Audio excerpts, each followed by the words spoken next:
Zërim, mbërin këtë radh nga Damasku. O shtin nga shtëpia e nënës sime, babai tim në Siri.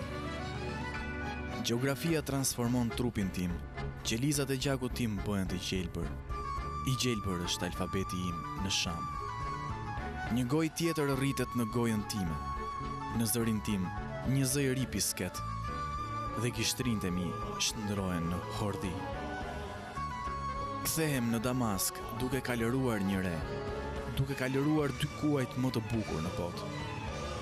Sirtarët e kujtesës hap, një, pastaj një tjetër. Më kujtohet Imat, duke dalë nga dyqani në Muhaja Alei, shtëpitë e Damaskut. Është shumë përtej tekstit arkitektonik, projektimi i shtëpive tona. Është bazuar mbi një themel të lartë të ndjeshmërisë. Çdo shtëpi mbështetet në brinj në një tjetër.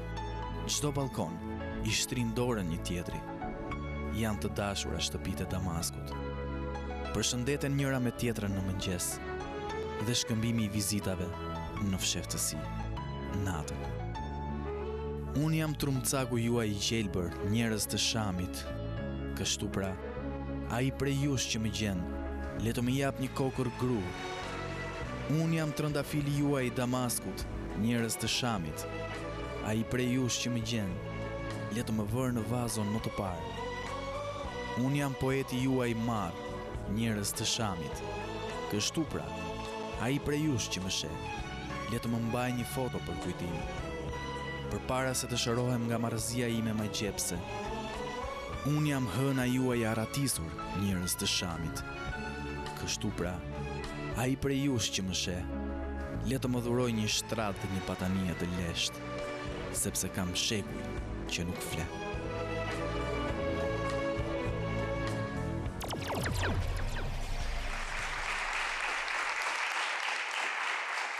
Kjo që sa po ndoqët në fakt është poezie e poetit sirian prej Damasku, Nizar Kabani, të cilit do t'i dedikohemi më vonë në këtë bisedë në Top Show magazin. Po, që është e vërteta, përsa i përket vajzave dhe grave siriane apo arabe në përgjithësi, ka një stereotip, për stereotipi i asaj gruas apo vajzës muslimane të devotshme e mbuluar me hijab. Ndërkohë që andeja gjen rëndom vajzat të cilat mund t'jen po aq perëndimore në stilin e tyre, sa që janë edhe perëndimorët. Atje gjen gjithashtu vajza të mendje hapura, gjen vajza të mirë shkolluara, vajza të cilat marrin vendime për veten e tyre, vajza të cilat vendosin të flasin edhe për politikën dhe të flasin natyrisht edhe kundër një regjimi, të flasin gjithashtu edhe për atdheun e tyre duke mos qenë në atë atdhe. Jemi sonte dhe kemi ftuar në Top Show magazin një vajzë të tillë, ajo ka gati 24 që jeton në Tiranë, është 28 vjeç, ka 2 vajza, studion anglisht në një nga universitetet tona këtu dhe prej 10 vjetësh është në Shqipëri, vjen nga qyteti i Alepos dhe quhet Alia Noha Khaled. Mirëmbrëma, mirë se erdhe. Ishte Damasku që të emocionoi, ishte poezia e dëgjuar tani Damask ç'po më bën, çfarë ndodhi? E para dua ta kërkoj 1 minutë heshtje. Të çojmë 1 minutë heshtje për gjithë viktimat të vrarë mbrena 3 vjet në Siri.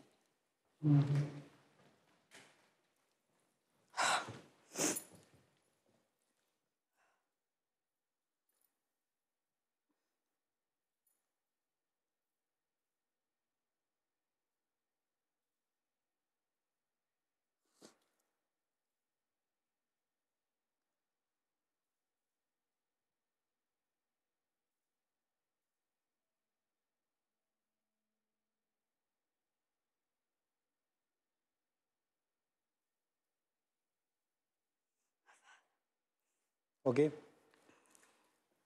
Faleminderit.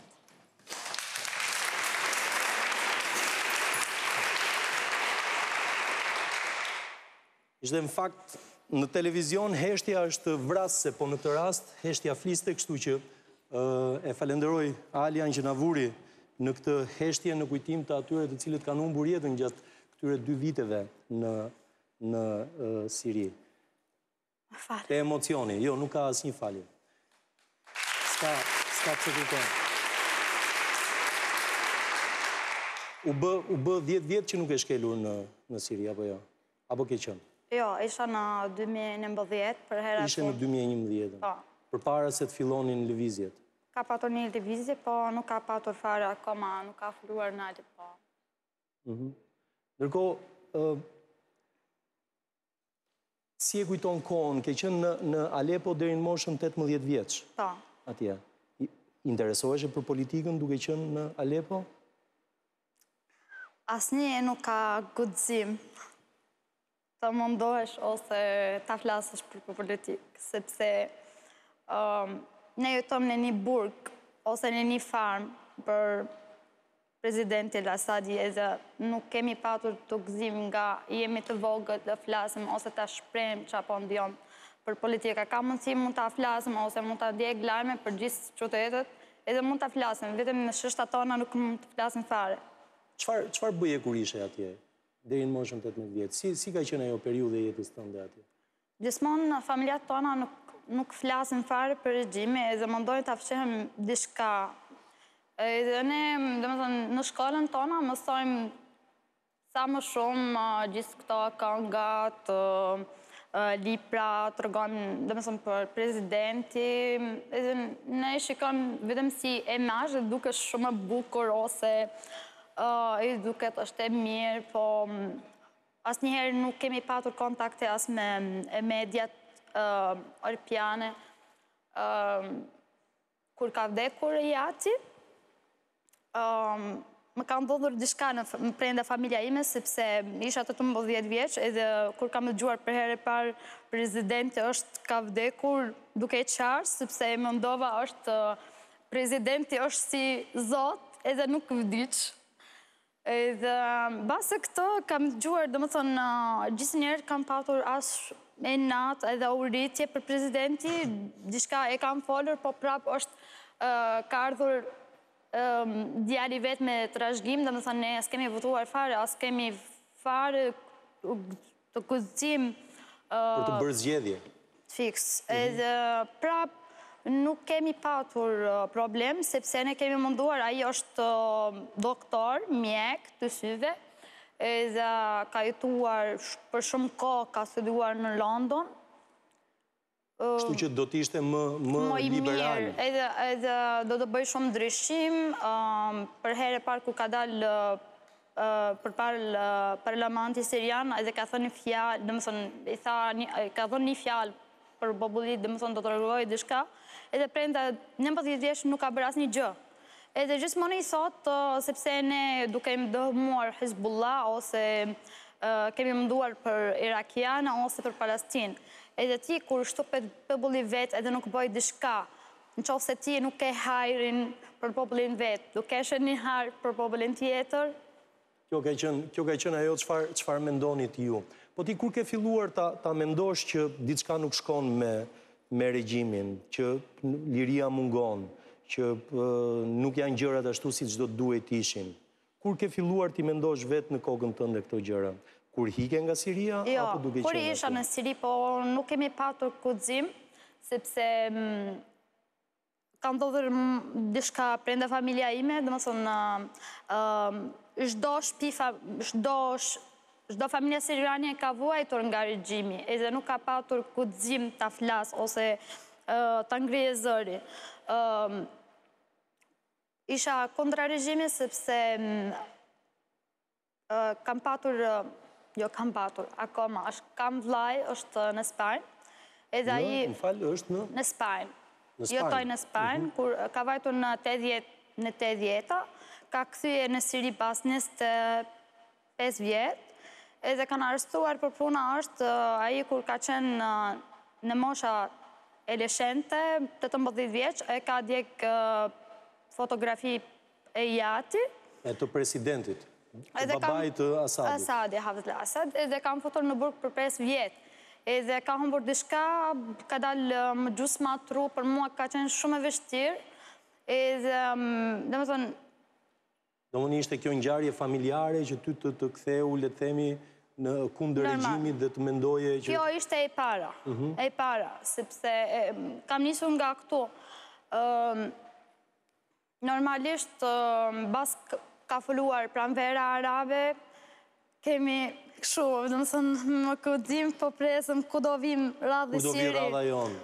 Po nuk kemi patur fare, as një mendim do jesh këto ngjarje. Do të thënë, ne kemi munduar, do jesh si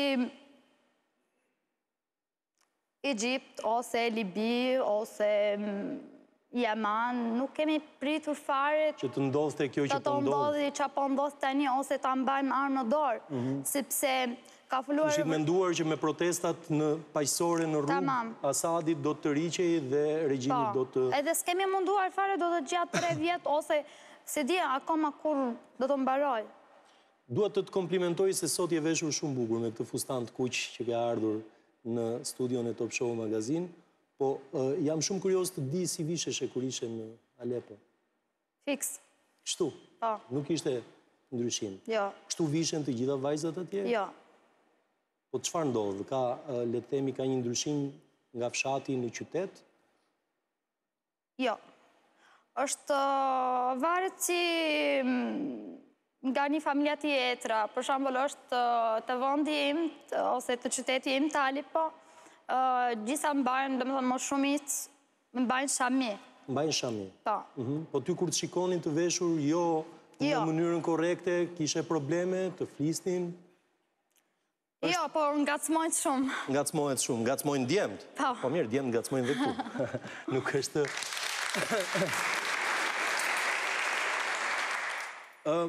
Një nga frikërat e mëdha që ekziston në Perëndim në lidhje me të gjithë këtë pranverën arabe, është që në vend që në këto vende të vi demokracia, në fakt këto vende do të shkojnë më tej drejt fundamentalizmit, drejt forcave që ty po të shkojë atje nuk do të lejonin të vishesh kështu. Dhe nuk do të ishte më në dëshirën tënde diçka e tillë, por do të ishte në dëshirën e qeverisë se si do vishesh atje. Është shumë e drejtë. Në një gazeta shqiptare me kam pyetur këto pyetje. Ta them drejtën, gjisërianët, jo vetëm gjisërianët, gjisërianët kanë frikë nga grupet radikale, po prap unë po thoj gjithmonë, s'kam problem fare ta vuri shami edhe ta vesh zezë për 4 vjetë, sepse e di pas 4 vjetë dhe hiqe edhe do të votoj. Edhe populli sirian kanë dëshirë ta provoj si voton. S'kemi provuar për 20 vjetë, më shumë, s'kemi provuar asë njerë.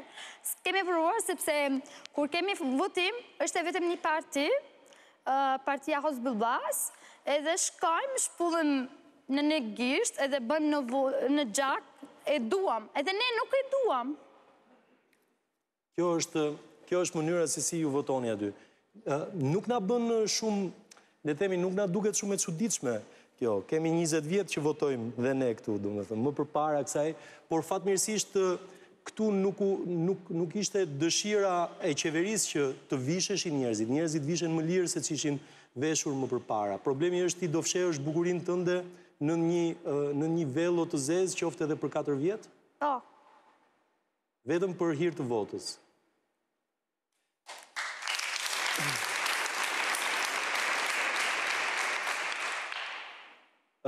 Ke dalë sot në një protest, je aktive në le të themi këtu në Shqipëri, në sensibilizimin e opinionit publik në lidhje me atë çfarë ndodh në Siri, në Shqipëri dhe në Kosovë. Sot ke qenë një protest kundër armëve kimike, apo jo, për demontimin e armëve kimike dhe azgjesimin e armëve kimike nga Siria në Shqipëri, që në fakt është një debat që po zhvillohet. Okej, këtu ambientalistët janë të shqetësuar në lidhje me armët kimike. Edhe unë jam shumë shqetësuar si gjykatare shqiptare. Si qytetare shqiptare tashmë. Kjo nuk ka lidhje me qëndrimin tënd ndaj regjimit. Jo. Çështja e duhet të vinë armët kimike për tu azgjësuar këtu apo jo? Në këto vend unë po jetoj unë me gocat e mi.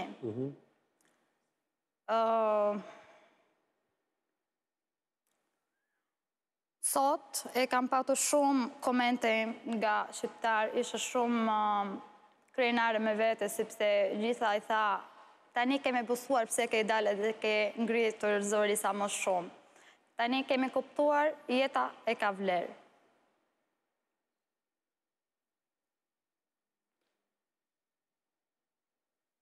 Ka një lëvizje në Siri tani, besoj ndjek me vëmendje lajmet atje apo jo.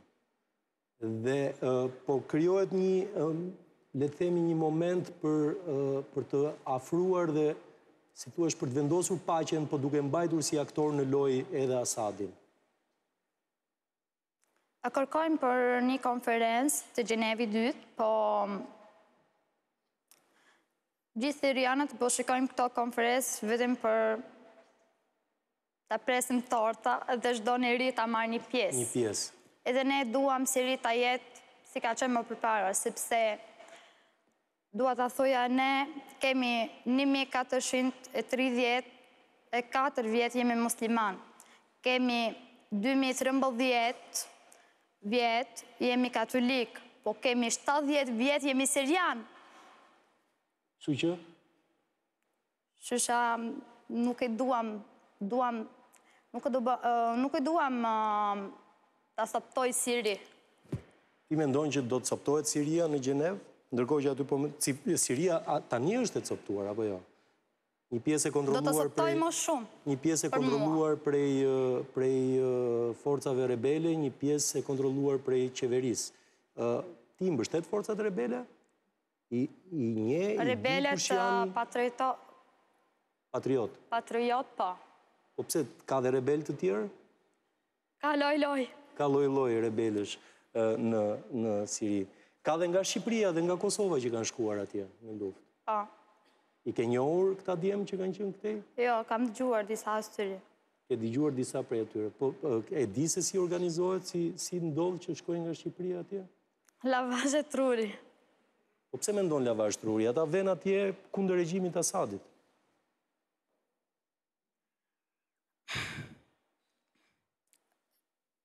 Shumica më tha, Alja mos ngrije zëri më shumë, sepse e ke rrezik për jetën. Po... Kush ta ka thënë këtë? Dista. Po unë do t'i jap masazh për çdo njeri më ka kërcënuar mua, në qoftë se është me email-et ose me SMS, edhe si më sa jam spjune, ose nuk jam muslimane, ose nuk jam siriane. Jam siriane më shumë si juve.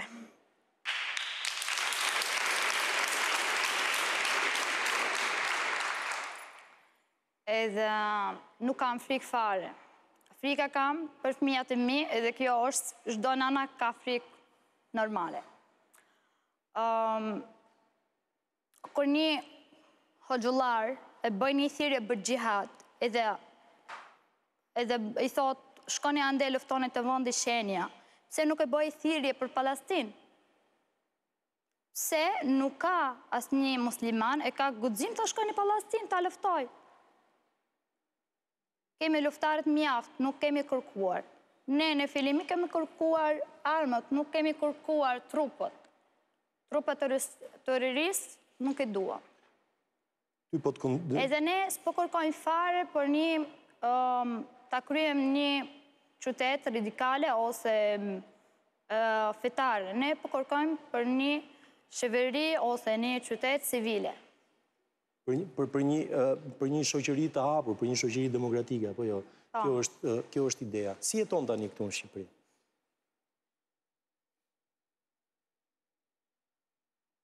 Studion? Po. Jeton me vajzat? Studioj, edhe jam nana për 2 vajza, kam 2 vajza, jam në shkollë, e madhja është 7 vjet, e vogla është 5 vjet. O pi që ta mësoj gjuhën shqipe më mirë? Vajza? Jo, unë. Unë, se vajzat e din, ndërkohë. Po. Normalisht fëmijët i kapin shpejt gjërat. Ne themi fëmijët e kanë trurin e bardhë dhe mund të shkruash çfarë të duash atje. Ndërkohë, je takuar me familjen tënde? Me prindrit? Jo. Janë në Alepo tani? Janë në Alepo. Ke komunikuar me ta? Ke marrë lajme prej tyre? Kemi marrë lajme, po... Të mira, të këqija? Të këqija. Sepse kur ti e merë nanën tënde edhe i thot Meg po flotëroj si për shtëpia. Qa do thot kjo? Ose kur plen liend kontakte edhe ti s'ke asnjë minur ta e di a familja jote është gjallë apo kanë vdekur. Kjo është situata tani e familjes tënde? Pa. mendon të shkosh në Siri në këtë periudhë? Është e mundur që të shkosh në Siri në këtë periudhë për t'i takuar? Jo për të takoj prindrit. Kam shumë qef të shkoj të Siri. Po? Por më mëngoj vajza. Ti do të shkosh atje të bashkohesh me forcat antiqeveritare?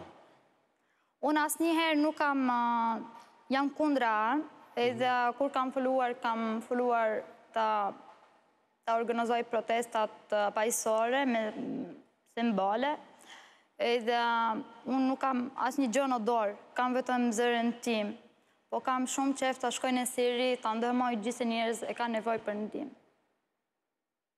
Ndërkohë, ti jeton në Shqipëri dhe në fakt aktiviteti yt këtu është goxha evident nëpër media. Ndoshta jo nuk ka pasur aq shumë pjesëmarrje në të gjitha protestat që ke bërë sa ti do doje të kishe. Por gjithsesi ti je një zë prezent prej kaq kohësh në këtë vend. Shqipëria është një vend i vogël, megjithëse ne jemi antar të NATO-s. Pse mendon që është e rëndësishme që njerëzit këtu ta dinë çfarë po ndodh atje dhe ta dëgjojnë zërin tënd këtu? Sepse shqiptarët kanë kaluar me një situatë si këtu, të 90-ta e dinë shumë mirë kur njëri lufton për liria edhe për dignitet, edhe për demokraci normalisht. Zilja e telefonit të radhe, ne duhet ta mbyllim këtë bisedë. Unë shpresoj që shumë shpejt Siria të dali nga ky, të merrte nga ky mak ku gjendet tani dhe gjëja më e mirë do të ishte natyrisht dhe rivendosja e demokracisë në atë vend. Në momentin që Siria nuk do të jetë kjo që është sot, nuk do të jetë regjimi i Asadit, do të kthehesh atje apo do jetosh në Shqipëri? Jam shqiptare dhe do jetoj këtu.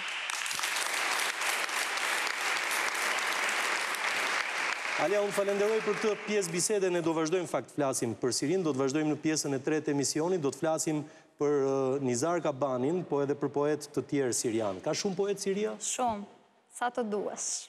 Më shumë se sa lexojnë të rinj poezi atje? Shumë. Këtu në Shqipëri jo dhe aq. Se di. Qa ju lidh kaq shumë me poezinë në Siri? Dashuria. Dashuria. Dashurojnë vajzat siriane? Dashurojnë edhe para martesa? Po. A kemi zemër? Po. Okej, do të vazhdojmë që ndrojmë me Alian dhe me miqtë e tjerë në pjesën e tretë të emisionit. Publicitet, rikthehemi pas pak.